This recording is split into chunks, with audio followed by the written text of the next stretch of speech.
I'm a little bit worried about Paralives, but it might not be the reason you expect. So backing up, Paralives of course revealed their December early access date, which I am so excited for, and a brand new trailer at the PC Gaming Showcase. You can see my reaction on my channel if you're interested. But I noted how well put together it was, from the stunning views of the downtown to the waterfront views and the little shops. And honestly, even though we don't know for sure how nuanced the gameplay will be, I do think this game still has a lot of promise. Now that said, as always, the community has some pretty interesting reactions. And as I've discussed so many times, I think early access for games definitely has pros and cons, but I also think there's going to be a ton of pressure on Paralives. In fact, I would say I actually see a little bit of crossover between how people reacted with inZOI, which I will get to eventually. So first, I'm going to go into the reactions that honestly kind of concern me about what people are thinking about Paralives going into early access, and then we are going to compare to the early access features you can expect and the features that are not going to come until later. First off, I have to say I don't know how serious this first one is. They said it doesn't matter because they've confirmed it's coming free during early access, but a Sims 4 killer launching without pulls. So what they are referencing here is that pulls are not going to come at the very beginning of early access, but they are going to come at some point. Now honestly, the thing that concerns me the most here isn't the poll situation, but it being called a Sims 4 killer. Honestly, this is a common discourse I see so many times, and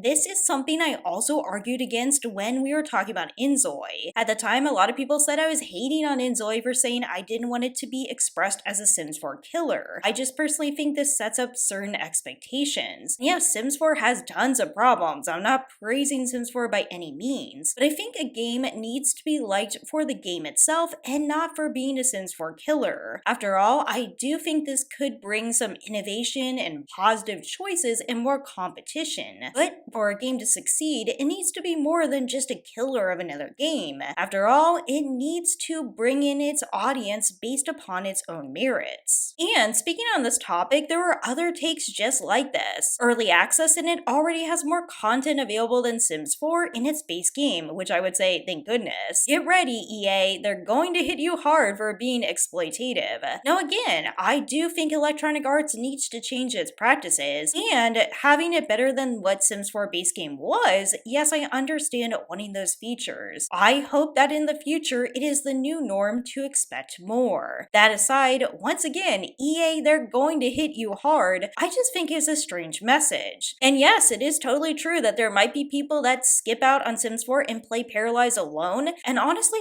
I fully support that. Why waste your time on a game you're not enjoying? However, as much as I really want Paralives to succeed, I still think pitting them up against such a huge company may not in the long term be the most supportive for the game itself. You came to single-handedly end The Sims, not just Sims 4, the entire franchise, and we're here for it. Thank you for giving us these features for free. Instead of $40, I'd rather pay $40 for the game and have no DLCs. And of course, I understand where this person is coming from. I just personally think that ending The Sims is a big target to put on Paralives. Other people are criticizing that it is early access. As this person says, why does every single game nowadays come out unfinished? And I'm assuming they're talking about early access. Meanwhile, another person says, I really want to support you guys, but I'll do it after the full game will be released. I'm kind of tired of buying early access games, and sometimes they get abandoned or take way too long to finish. I understand where this person is coming from. There is absolutely nothing wrong with waiting until later, waiting until you have the features you want. No one should feel like they're being pressured to buy early access. And as I said many times, there are some downsides to early access. You also are not wrong in saying that a lot of times early access games are abandoned or take a long time to finish. Now, I am hopefully optimistic that this will not be Paralives. So far, they have shown a good development timeline, and they seem to be mindful about what they're doing. At the same time, I have to be fair and say this does have some merit. This is because upwards of 90% of games that had an early access launch in 2016 never made it to the full version.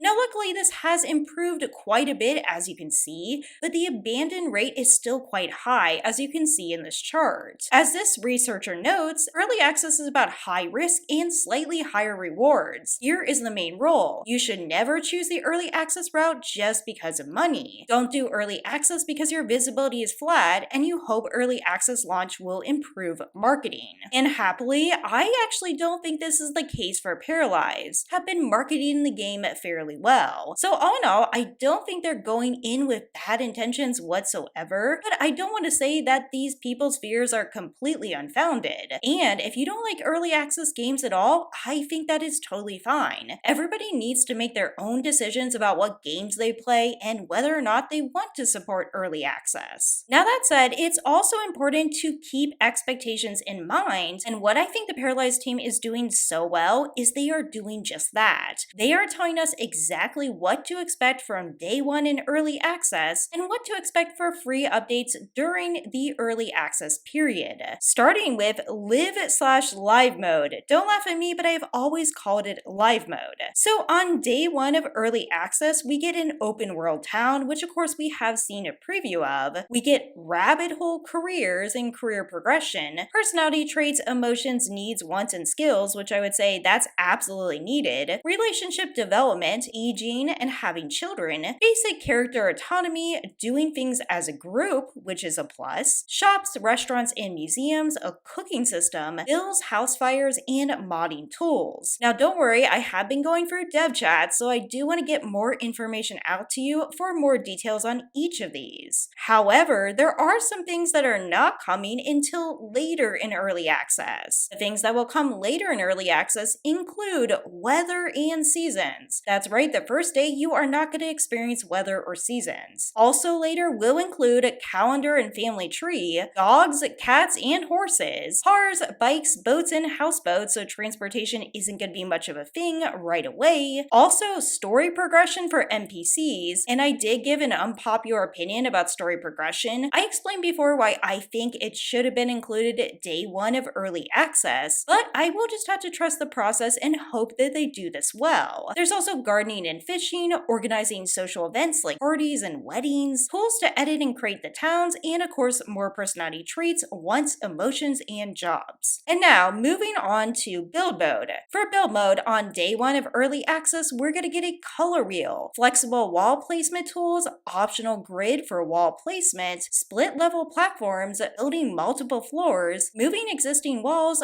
object resizing, stairs and roof, and of course fences. Now, what comes with the updates during early access include more advanced tools for roofing and stairs, placing windows and doors on curved walls, which yes, I understand why they delayed that, basement tools. The question always is, how long is early access, when are these updates going to come out, and how is this all going to go down? And that is just the nature of early access. We don't know all these details. Something I think would be really great for them to do, which actually inZOI has done, is have a development timeline in early access so people know when to expect what. On the other hand, they might need more flexibility than inZOI, and inZOI themselves actually did have to delay a big update which came out very recently. For the Paramaker for day one of early access, of course we get a color wheel, a height slider which is amazing, also body and face sliders, tattoo placement, layering and mixing tops, again great feature, asymmetry for eye color, socks, and more, and a genetic system. And I will be doing a video at some point here about what I know about the genetic system. Now, as far as free updates during early access, we will have to wait for creating pets, which is no surprise, as well as managing multiple outfits. Now, I do have a question about managing multiple outfits. For instance, does this mean on day one of early access, paras can only have one outfit? Also, editing the genetics of a para with advanced tools, which